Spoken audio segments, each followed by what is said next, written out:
Discussions పెట్టడం కానీ జరుగుతుంది. ఇంకా రేపటి నుంచి నాగబాబు గారి గురించి కూడా పెట్టేటువంటి అంటే ఇప్పుడు మీరు ఆంధ్రప్రదేశ్ పౌరుడు కాదా, మామూలుగా వేరే రాష్ట్రంలో ఉంటున్నారేంటి? సరే సరే, ఏది ఏమైనప్పటికీ కుటుంబ పాలనకి జనసేన కూడా తెరదీసింది అనడానికి ఇది ఒక ఎగ్జాంపుల్ అన్నమాట.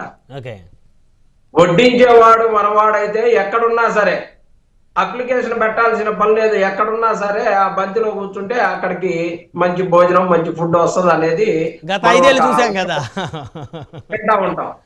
అలాగే ఇవాళ వడ్డించే తమ్ముడు ఉండగా నాగబాబు గారు ఎక్కడో కూర్చున్నా సరే ఆయన్ని పిలిచి మంత్రి పదవి ఇచ్చేటటువంటి పరిస్థితి కనపడతా ఉంది. కాదు, ఒక్క మాట సార్, గత లాస్ట్ వీక్ అనుకుంటా మన డిస్కషన్లోనే మీరు నాగబాబు గారికి రాజ్యసభ లేనట్టే, ఇంకా ఆయనకే ఇచ్చుకోలేని పరిస్థితి అని మాట్లాడారు. అంటే ఇస్తేనేమో ఇచ్చారని, ఇవ్వకపోతే ఇవ్వలేదని, అంటే దానికి రెడీగా ఉంటుందా సార్ మీ దగ్గర? కాదు, ఆ రోజు కూడా నేనే మాట్లాడింది. నేను మాట్లాడిన రోజు పవన్ కళ్యాణ్ గారు ఢిల్లీ వెళ్ళారు. ఢిల్లీ వెళ్ళింది రాజ్యసభ ఇప్పించుకోవటానికి అని చెప్పేసి, రాజ్యసభకి సబ్స్టిట్యూట్ గా ఇది ఇచ్చారు. కానీ ఇదేమి తెలియని అంశం కాదు. లేకపోతే కేవలం కుటుంబాన్ని కుటుంబ పార్టీగా చేసుకోవడం కోసం మాత్రమే వాళ్ళు చేసినటువంటి ప్రయత్నం ఫలించింది ఈ రోజు. అంటే ఇవ్వకూడదండి, 10 ఏళ్ళు ఆ పార్టీ కోసం కష్టపడి గెలిచే పరిస్థితుల్లో ఎంపీ సీట్ను వదులుకొని కూటమి పొత్తు ధర్మం మీద అలాంటి నాయకుడికి మంత్రి పదవి ఇస్తుంటే మీరు బాధపడుతున్నారంటే చాలా బాధేస్తుంది. వాళ్ళ పార్టీ వాళ్ళ ఇష్టం, వాళ్ళ ముఖ్యమంత్రి వాళ్ళ ఉప ముఖ్యమంత్రి ఇచ్చుకోవటం, వాళ్ళు ఎవరినైనా సరే మన వెంకటేశ్వర గారికి ఇవ్వాలన్నా కానీ ఇచ్చుకోవచ్చు, దాన్ని ఏమి మనం కాదనట్లే. కాకపోతే పవన్ కళ్యాణ్ గారు కుటుంబ పార్టీలు అనేటువంటి నోరు బాదుకున్నాడు కదా గతంలో. నీది కూడా కుటుంబ పార్టీయే కదా, ఇలా నీ అన్న కోసం నీవు ఇలా అవకాశాన్ని ఇప్పించి ఇలా నీ పక్కన మంత్రిగా కూర్చోబెట్టినటువంటి అవకాశాన్ని కల్పిస్తా ఉన్నావు. కుటుంబ పార్టీ అని అన్న నేనేమి వాళ్ళు ఇచ్చినందుకో ఇయ్యకూడదనో అసమర్థుడనో మేము అంటలే.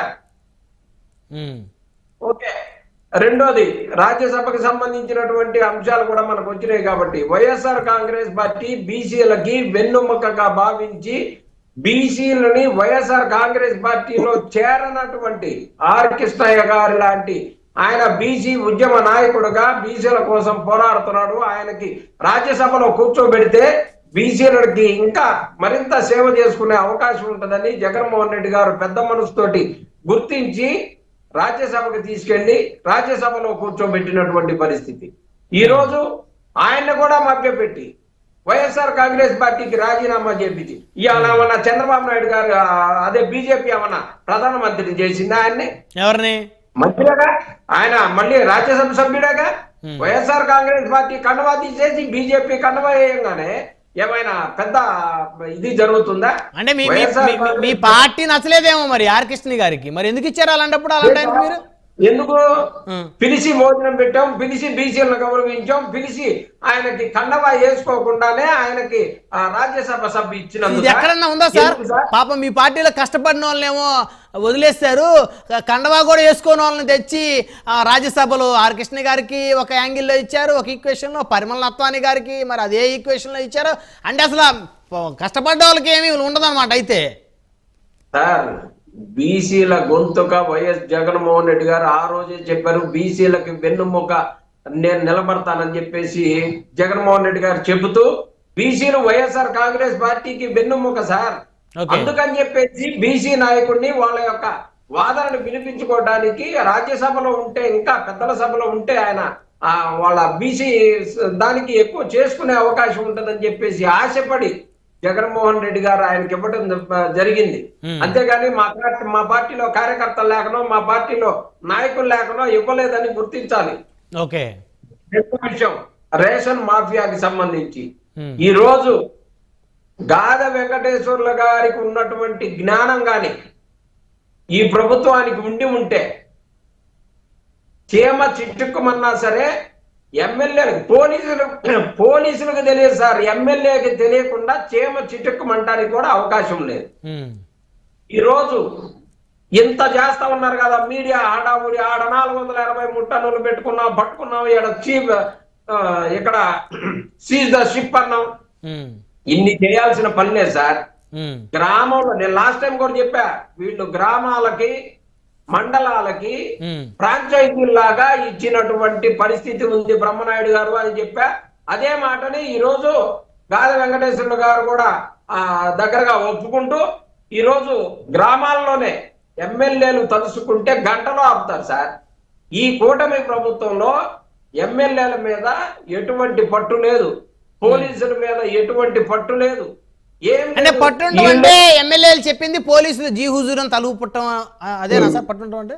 ఊపుతున్నారు సార్, ఊపుతున్నారు కాబట్టి ఇలా రేషన్ మాఫియా పట్టులేదని అంటున్నారు కదా, 2 నాయకుల ధోరణి మీరే ప్రదర్శిస్తున్నారు కదా, పట్టు లేదని మీరే అంటున్నారు సార్. పట్టు లేదంటే అధికారుల్ని బెదిరించి అదిరించి వీళ్ళు చేసుకుంటున్నటువంటి రేషన్ మాఫియా మీద కంట్రోల్ లేదు సార్ ఈ ప్రభుత్వానికి. రేషన్ మాఫియా చేస్తుంది ఎవరు? ఈ ఎమ్మెల్యేలేనని చెప్పేసి స్వయానా వాళ్ళ కూటమి వాళ్ళ నాయకుడే చెప్తా ఉన్నారు కదా, జనసేన నాయకుడే చెప్తా. ఎమ్మెల్యేలు చేస్తున్నారని చెప్పట్లే, మీరు వక్రీకరించి మాకు దయచేసి. ఆయన ఏం చెప్తా ఉన్నారు, గాదే గారు ఎమ్మెల్యేలు తలుచుకుంటే ఖచ్చితంగా అవుతుంది అని చెప్పారు, కానీ ఎమ్మెల్యేలే దగ్గరుండి చేస్తున్నారని చెప్తున్నట్టు మీరు చెప్తున్నారు. అది రాంగ్ ఇండికేషన్ అవుతుందండి, అలా వక్రీకరించొద్దు దయచేసి. కాదు, ఎమ్మెల్యేల కనుసన్నల్లోనే, ఎమ్మెల్యేల బంధువుల ఆధ్వర్యంలోనే, ఎమ్మెల్యేల కుడి భుజం ఎడభుజం ఆధ్వర్యంలోనే జరుగుతా ఉన్నాయి. ఇవన్నీ కూడా అందరికి తెలిసిన సత్యాలే. ఈ కూటమి ప్రభుత్వం అందుకనే జగన్మోహన్ రెడ్డి గారు రైస్ సంబంధించినటువంటి ఇట్లా జరుగుతా ఉన్నాయనే బియ్యం బండ్లు తీసుకొచ్చి ఇంటి దగ్గరికి డోర్ డెలివరీ పంపించి జగన్మోహన్ రెడ్డి గారు రేషన్ మాఫియాను కట్టడి చేయడానికి చేసినటువంటి పరిస్థితిని మర్చిపోవద్దండి. అలాగే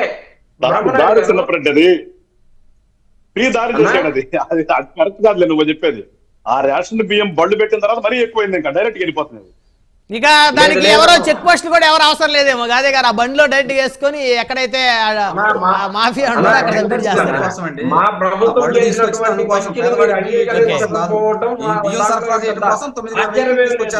మీరు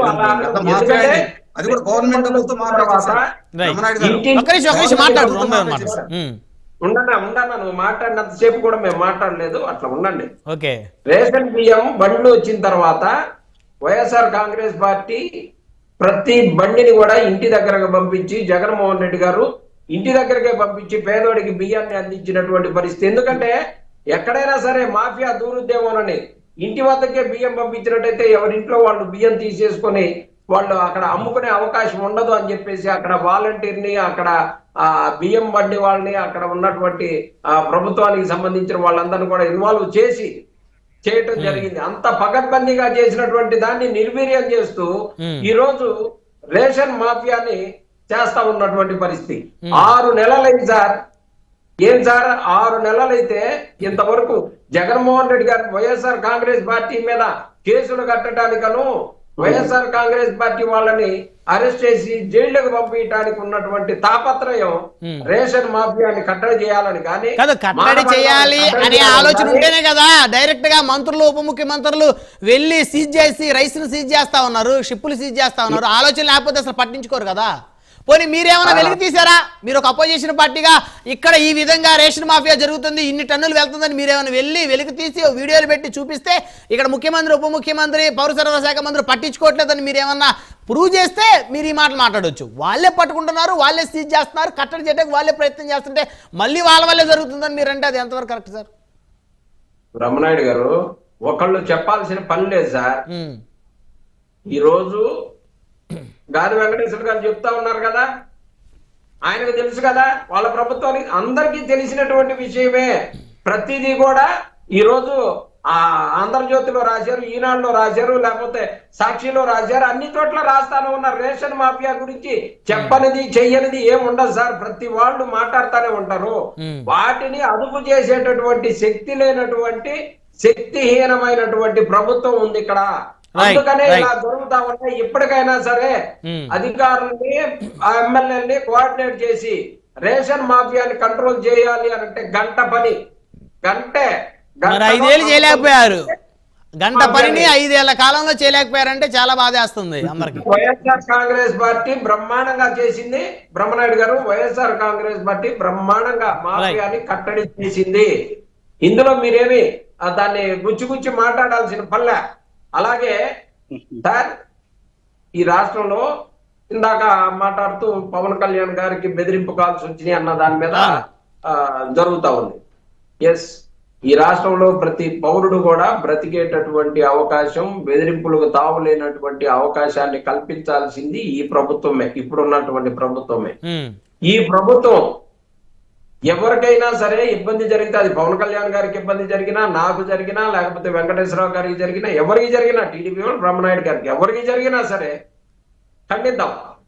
కానీ ఇక్కడ వైఎస్ఆర్ కాంగ్రెస్ పార్టీ ఒకటే చెప్తా ఉంది సార్, రాష్ట్రంలో జరుగుతా ఉన్నటువంటి మానభంగాలను గాని, హత్యలను గాని, నిన్నటికి నిన్న నా కడప జిల్లాలో ఒక కిడ్నాప్, ఈరోజు అక్కడ మడకశిరలో ఒక అమ్మాయిని పెట్రోల్ పోసి కాల్చి చంపినటువంటి పని, అలాగే తూర్పుగోదావరి జిల్లా